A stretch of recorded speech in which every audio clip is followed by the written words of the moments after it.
नमस्कार। चलिए सीधे जानते हैं नवंबर 2025 में भारत में क्या कुछ खास हुआ। इस फटाफट विश्लेषण में हम नीतिगत बदलावों से लेकर सांस्कृतिक हाइलाइट्स तक हर जरूरी पहलू पर नजर डालेंगे। आज की हमारी चर्चा 4 हिस्सों में बटी है। सबसे पहले हम सरकार के उन बड़े फैसलों को देखेंगे जो देश को एक नई दिशा दे रहे हैं। फिर दुनिया में भारत की क्या भूमिका है, इस पर बात करेंगे।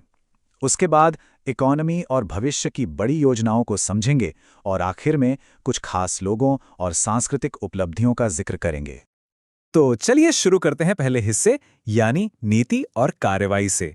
ये वो फैसले हैं जो सच में देश के भविष्य की नींव रख रहे हैं। सबसे पहले बात करते हैं एक बहुत बड़ी हेल्थ चिंता की, जिसका नाम है एंटी माइक्रोबियल रेजिस्टेंस या शॉर्ट में AMR। अब ये है क्या? सोच के देखिए। ये एक ऐसी सिचुएशन है जहाँ जो हमारी नॉर्मल दवाइयाँ हैं वो सुपर बग्स के आगे काम करना बंद कर देती हैं। मतलब एक मामूली सा इन्फेक्शन भी जानलेवा साबित हो सकता है। और ये कोई छोटी मोटी बात नहीं है, ये एक बहुत ही सीरियस ग्लोबल प्रॉब्लम है। तो सवाल ये है कि भारत इससे लड़ने के लिए क्या कर रहा है? जवाब है AMR पर एक नया नेशनल एक्शन प्लान। और ये कोई छोटा मोटा प्लान नहीं है, ये एक बहुत ही कॉम्प्रिहेंसिव स्ट्रैटेजी है। इसमें सिर्फ एंटीबायोटिक्स के गलत इस्तेमाल को रोकना ही नहीं, बल्कि अस्पतालों में इन्फेक्शन कंट्रोल को बेहतर बनाना, नई दवाओं की रिसर्च को बढ़ावा देना और यहाँ तक कि खेतीबाड़ी में एंटीबायोटिक्स का इस्तेमाल कम करना भी शामिल है। अब जरा फाइनेंस की तरफ चलते हैं। 16वें वित्त आयोग का गठन हो चुका है और ये अपने आप में एक बहुत बड़ी खबर है। डॉक्टर अरविंद पनगरिया इसकी अध्यक्षता कर रहे हैं। ये कमीशन एक बेहद ज़रूरी काम करेगा। ये तय करेगा कि केंद्र और राज्यों के बीच पैसों का बंटवारा कैसे होगा। इसी फैसले पर देश के विकास की रफ्तार और दिशा निर्भर करती है। डेवलपमेंट के मोर्चे पर 2 बातें साफ दिख रही हैं। एक तो भविष्य की तैयारी और दूसरा मौजूदा ज़रूरतों को पूरा करना। यूथ AI फॉर ऑल जैसी पहल हमारी अगली पीढ़ी को AI जैसे फ्यूचर स्किल्स के लिए तैयार कर रही हैं।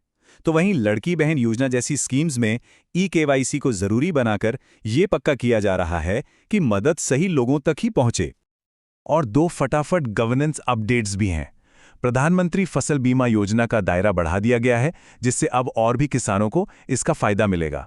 साथ ही UIDAI ने एक नया आधार ऐप भी लॉन्च किया है, जिसमें ऑफलाइन वेरिफिकेशन और बेहतर सिक्योरिटी जैसे कमाल के फीचर्स हैं। चलिए अब दूसरे खंड की ओर बढ़ते हैं और देखते हैं कि दुनिया भर में भारत अपनी मौजूदगी कैसे दर्ज करा रहा है। इंटरनेशनल लेवल पर भारत के लिए एक बड़ी जीत। भारत को कोडेक्स एलिमेंटेरियस की एग्जीक्यूटिव कमेटी के लिए फिर से चुन लिया गया है। ये वो संस्था है जो पूरी दुनिया के लिए फूड सेफ्टी के नियम बनाती है, तो ये वाकई एक बहुत बड़ी बात है।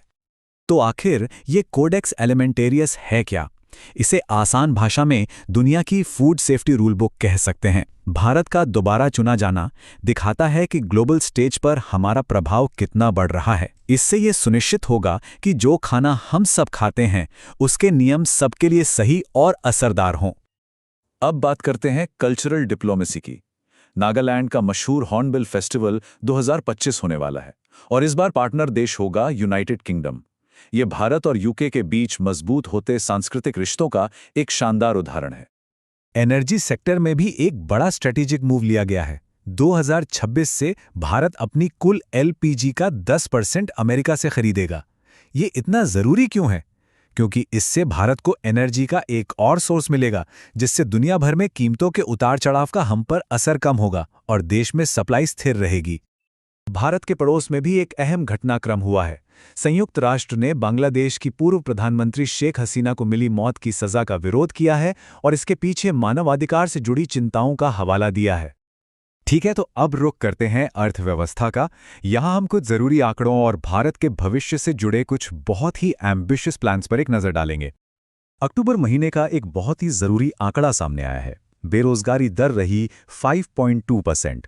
ये एक अच्छा संकेत है, जो एक मजबूत जॉब मार्केट और पटरी पर लौटती इकोनॉमी की तरफ इशारा कर रहा है। भविष्य की बात करें तो इसरो के इरादे बहुत बुलंद हैं। इसरो अपनी स्पेसक्राफ्ट बनाने की क्षमता को 3 गुना करने जा रहा है और साथ ही 2028 में चंद्रयान 4 को लॉन्च करने की भी तैयारी कर रहा है।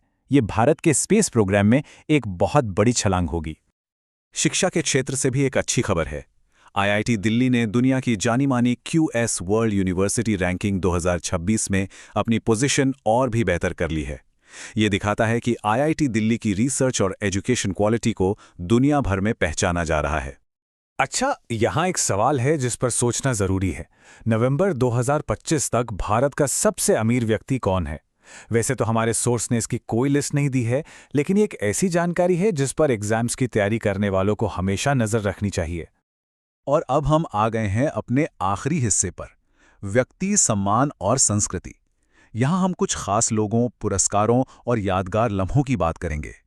19 नवंबर को भारत की पहली महिला प्रधानमंत्री इंदिरा गांधी की 108वीं जयंती मनाई गई।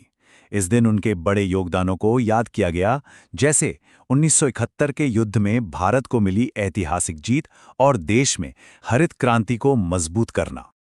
सम्मान और पुरस्कारों की बात करें तो टीवीएस ग्रुप के चेयरमैन वेणु श्रीनिवासन को CII क्वालिटी रत्न अवार्ड 2025 से नवाजा गया है।